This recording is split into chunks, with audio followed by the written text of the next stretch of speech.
This is going to be a lecture on diction and articulation.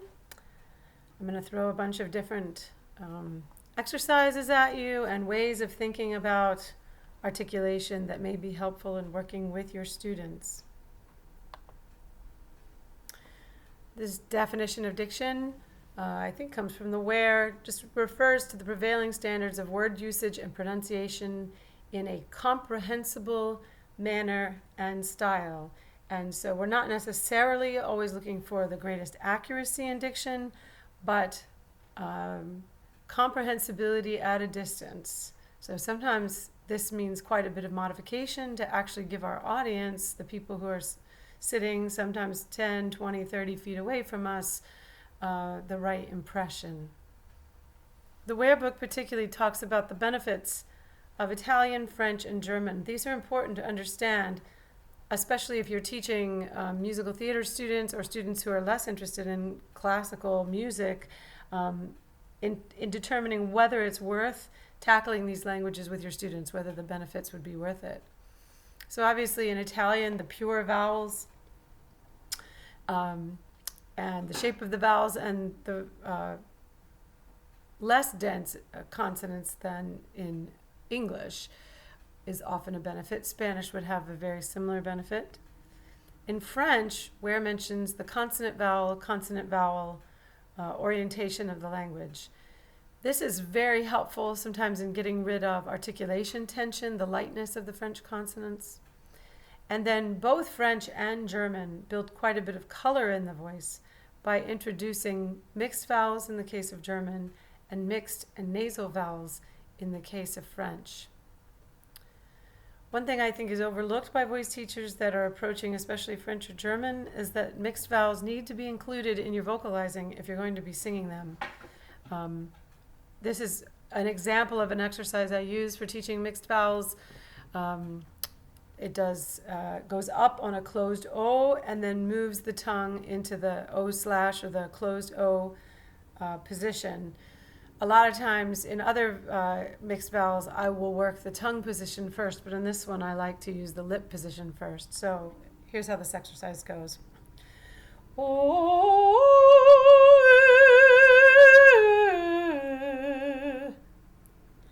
By moving the tongue forward at the top, it helps counteract a tendency to pull the tongue back on high notes. And it also allows the singer to experience being able to shift articulation positions higher in their range, as well as simply teaching them a correct position for O/. All right, let's go on to some anatomy.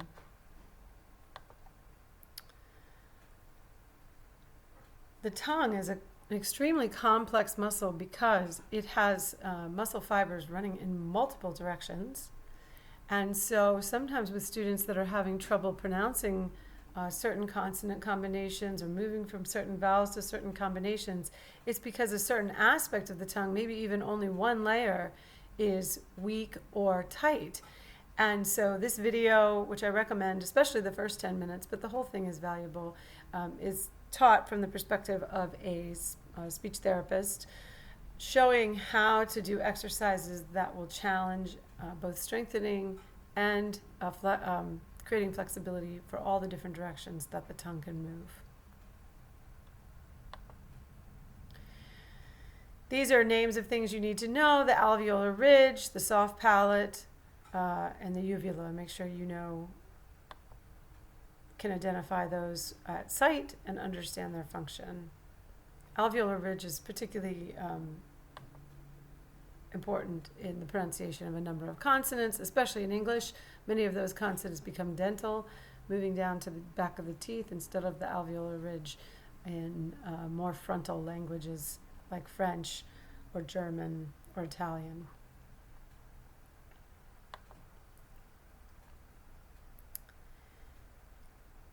It's important also, I think we've talked about it along the way, but the soft palate is an important part of articulation, and obviously of resonation too, which we've just left. And so you can see here pictures of the soft palate in a variety of positions, especially when compared with the tongue. And then on the right side of the screen, this shows the position of the soft palate when it's low and the larynx is high. And here's this action. We've mimicked it with our hands of a raised soft palate and a lower larynx. This is an optimal position for phonation. So many times our consonant positions are compromising this, and we have to find our way quickly back to this.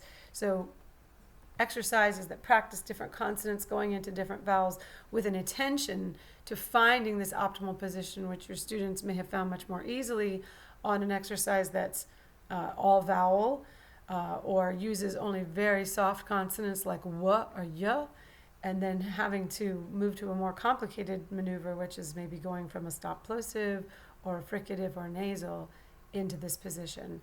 We'd already talked about how the nasal consonants lower the soft palate, allowing the air to move into the nasal passage. And so moving from that, for example, to an ah is especially challenging for some, especially if they have weak throat muscles. And this will often be the case if a person has an extremely gentle way of talking. They often do not tone the throat at all in the ways that they speak, and so those muscles might be quite underdeveloped.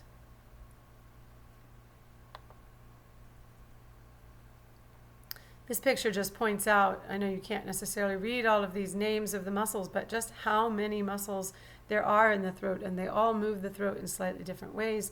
And this allows, it creates wonderful flexibility for a resonator, but it also creates a lot of potential problems if these muscles are either overtense or underdeveloped.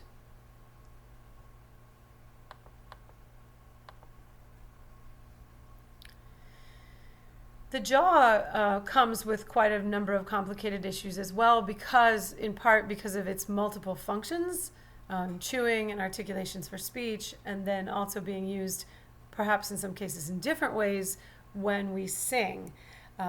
Also, it's important to know as a voice teacher that the muscles that close your jaw are significantly stronger than the muscles used to open your jaw. And this tends to create a strength imbalance and a tendency to clench the jaw shut that, probably most of you have seen in your students and perhaps in yourselves as well. Antagonism in the jaw creates a lot of tension and also has an impact on the position of the larynx. McCoy mentions both the jaw juggle, sort of a bouncing motion with the jaw. Also using pinky or cork between the molars can help start to build a little more stretch and a little more flexibility in the jaw so that it's not in such a strong habit of clenching all the way shut.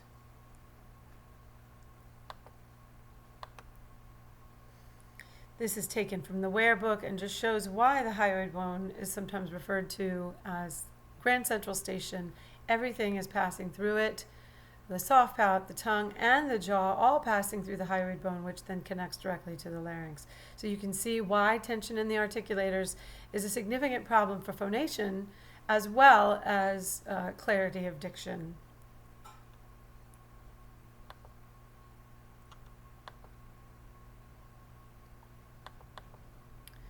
We're revisiting source filter theory. We learned that the source, the vocal folds, create a fundamental and overtones, which we also called harmonics, and that based on the size and shape and space of the throat and the mouth, these will affect the frequencies of the first formant and the second formant, called F1 and F2 respectively, and that these filter frequencies create a spectral envelope which give us vowel and timbre to our sound.